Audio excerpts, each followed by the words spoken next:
Ancient origins and early history of the Berber peoples.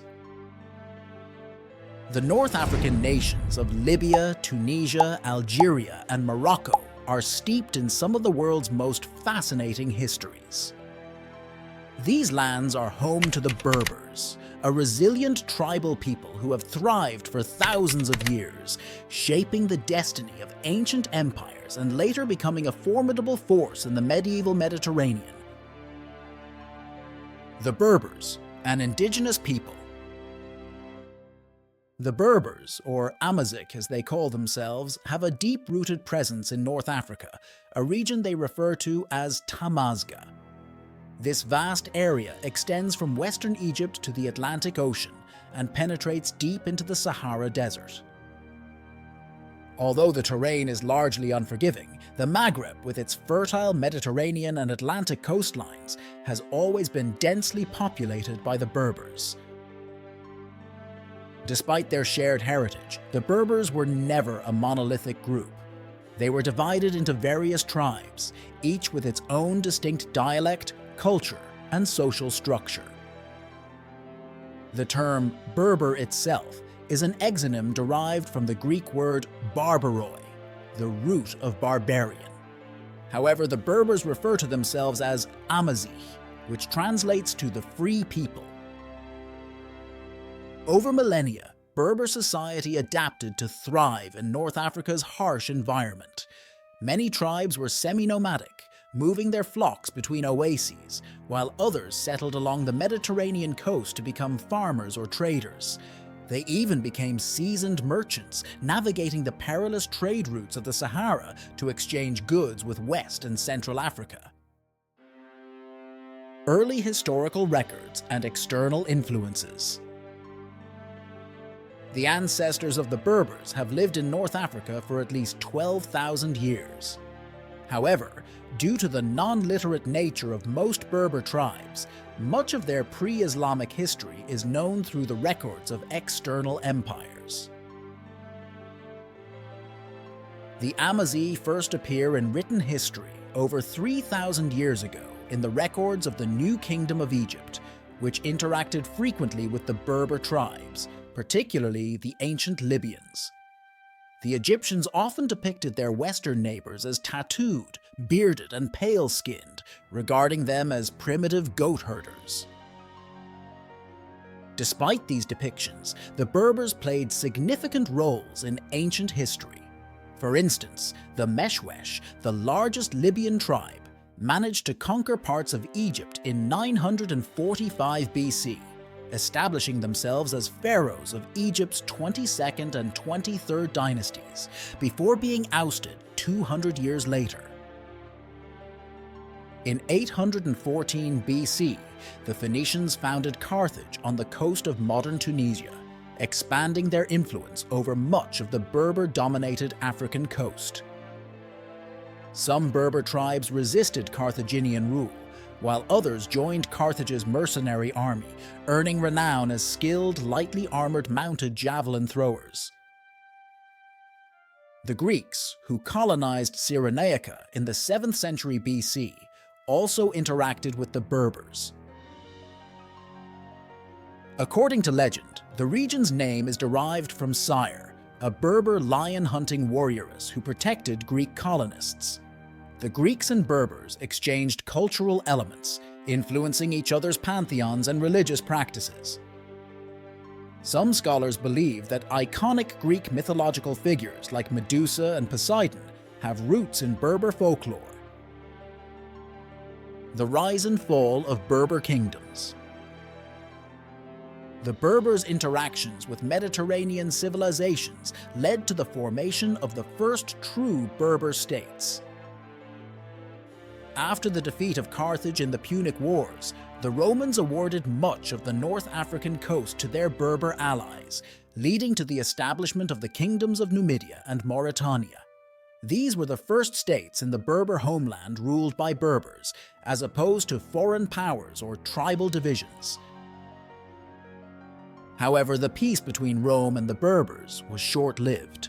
In 112 BC, war broke out between the Roman Republic and King Jugurtha of Numidia.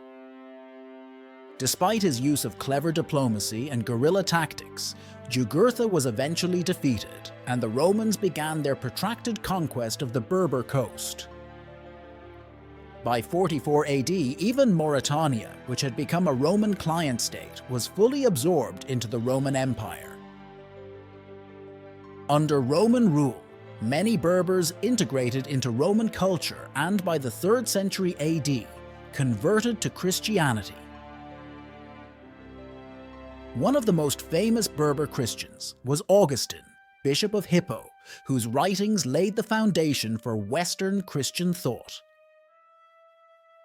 The decline of the Western Roman Empire in the 5th century allowed the Germanic Vandals to conquer parts of North Africa. During this period of instability, the Berbers established several small kingdoms in former Roman territories, practicing a blend of Christianity, Judaism, and traditional Berber polytheism. The Islamic Conquest. The rise of Islam in the 7th century would bring dramatic changes to the Berber world.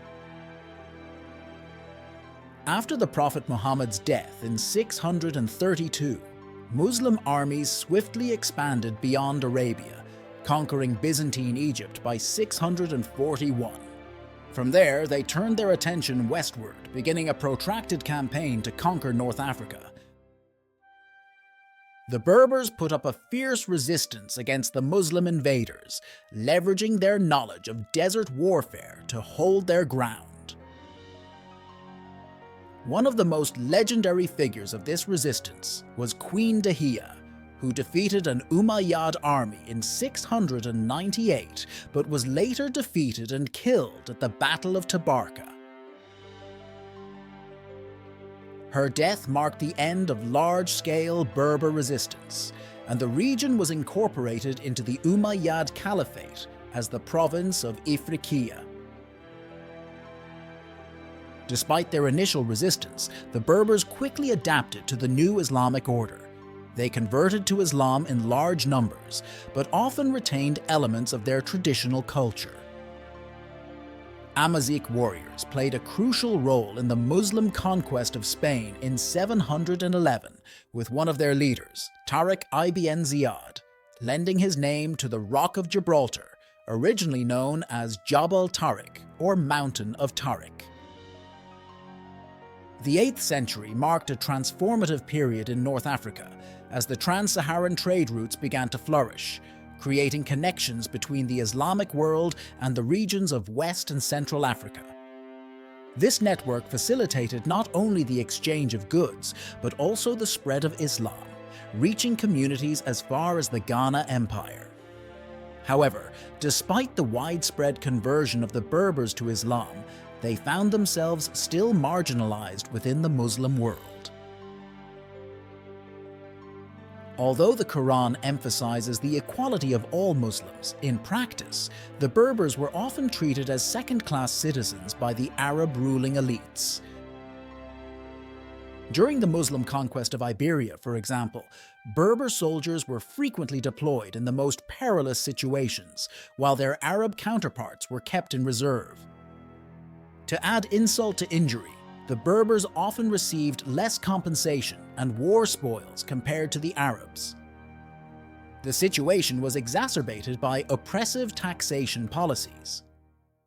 Under Islamic law, non-Muslim subjects, including Jews and Christians, were required to pay the jizya, a poll tax, in exchange for protection. Initially, Berbers before their mass conversion were subject to this tax. However, as more Berbers embraced Islam, the tax revenue began to dwindle. In response, Arab governors in Ifriqiya, particularly the infamous Yazid ibn Abi Muslim, imposed the jizya on Berber Muslims, a clear violation of Islamic principles. Yazid's cruel and arrogant behavior, including branding his Berber guards, ultimately led to his assassination by those same guards, further fueling resentment among the Berbers. The seeds of revolt were sown with the introduction of Kharijism to the Maghreb. The Kharijites, a radical Islamic sect, preached a doctrine of egalitarianism that rejected the hereditary succession of the caliphs. They believed that any righteous Muslim, regardless of birth or social status, could lead the community, even declaring that they would follow an Abyssinian slave with a slit nose if he was pious enough. Crucially, they held that it was not just permissible, but obligatory to overthrow a corrupt ruler. This message resonated deeply with the Berbers, who saw in it a divine mandate to rise against their Arab oppressors. The tipping point came in 739, when several Berber tribes in western Morocco, including the Gomara, Bergwata, and Miknasa, rebelled against the Umayyad Caliphate. They rallied around Maysara al-Matkari, a man of humble origins who became the leader of the uprising. Seizing the opportunity presented by the absence of the local Umayyad general, Habib ibn Abi Obeida, who had left for Sicily, the rebels launched their campaign. They declared their Kharijite allegiance, shaved their heads in the sect's fashion, and marched under the banner of the Quran. The Amazigh revolt, which would come to be known as the Great Berber Revolt, had begun. The rebellion spread rapidly across the western Maghreb. The city of Tangiers fell quickly to the rebels, who executed its unpopular Umayyad governor, Omar al-Maradi.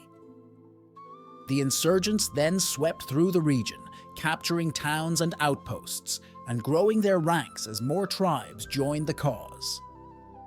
However, when a force of elite Arab cavalry from Ifriqiya confronted them near Tangiers, the rebels were temporarily checked, forcing al-Matkari to retreat. His perceived cowardice led to his execution, and he was replaced by Khalid ibn Hamid al-Zanati, the leader of the Zanata tribe. Under Khalid's leadership, the revolt regained momentum. In the winter of 740, Khalid's forces met the Arab cavalry in a decisive battle in the Shalaf Valley, where the Berbers emerged victorious, killing 10,000 Umayyad soldiers. This victory was a turning point, as it decimated the Arab aristocracy in the western Maghreb and left the Umayyad forces in disarray. The Umayyad general Habib ibn Abi Obeida, having abandoned his Sicilian campaign, hurried back to the Maghreb to organize a defense. Caliph Hisham, upon hearing of the defeat, vowed to crush the rebellion with a massive army, declaring that he would send a force so vast that it would stretch from his palace to the lands of the rebels. The Caliph sent 30,000 Syrian Arab reinforcements to join the remaining Umayyad forces in Tlemcen, forming an army of 70,000 men. However, tensions between the northern and southern Arab contingents, stemming from pre-Islamic tribal rivalries, hindered their cooperation.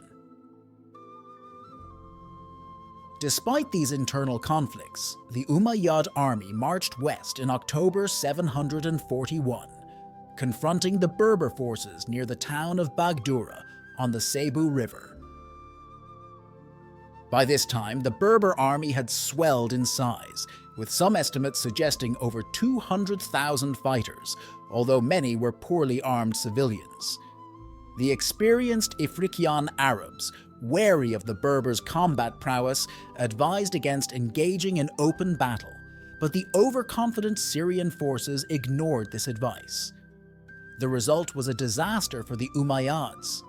The Berbers employed clever tactics, using slings and spears to neutralize the Arab cavalry and driving wild horses into the enemy's ranks. The Umayyad cavalry was surrounded and annihilated, while their infantry was overwhelmed by the sheer numbers of the Berbers. The Battle of Bagdoura ended in a catastrophic defeat for the Umayyads, with nearly 40,000 of their troops killed. This stunning victory inspired further revolts across the Umayyad territories. In Islamic Iberia, Berber soldiers abandoned their posts and joined uprisings against Arab rule in cities like Toledo, Cordoba, and Algeciras. Although these revolts were eventually suppressed, they provided an opening for Christian forces in the north, particularly King Alfonso I of Asturias, to expand his domain, marking an early phase of the Christian Reconquista. In North Africa, however, the Berber advance was halted when they failed to capture the provincial capital of Kairouan in 742, allowing the Umayyads to maintain control over the eastern Maghreb. Despite this setback, the Great Berber Revolt secured the independence of Morocco and its surrounding regions.